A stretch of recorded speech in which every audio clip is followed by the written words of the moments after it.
যেমন 66 নম্বর সূরা 28 নম্বর পারা 20 নম্বর পৃষ্ঠা 2 নম্বর লাইন সূরা তাহরিম আয়াত নম্বর 8 আল্লাহ তাআলা বলেছেন, ইয়া আইয়ুহাল্লাযীনা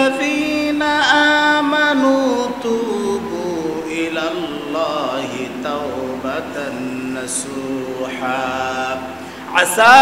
রাব্বুকুম আন ইউকাফফিরা আনকুম সাইয়্যাতিকুম ويدخلكم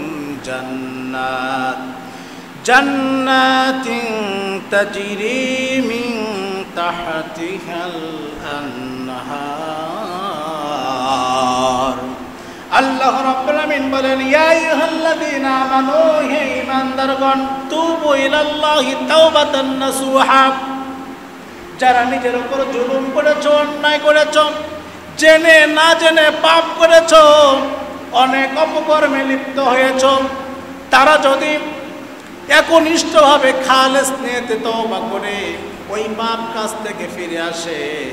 আসা রাব্বুকুম আন ইউকাফফিরা আনকুম সাইয়্যাতিকুম, আল্লাহ সুবহানাহু ওয়া তাআলা তাদের জীবনের সমস্ত পাপগুলো ক্ষমা করে দিয়ে অনন্তকালের জন্য নিয়ামত ভরা জান্নাত দান করে দিবে। সুবহানাল্লাহ। যারা এই 4টি শর্ত ঠিক রেখে তওবা করবে, আল্লাহ সুবহানাহু ওয়া তাআলা তাদের জীবনের সমস্ত গুনাহগুলো মাফ করে দিয়ে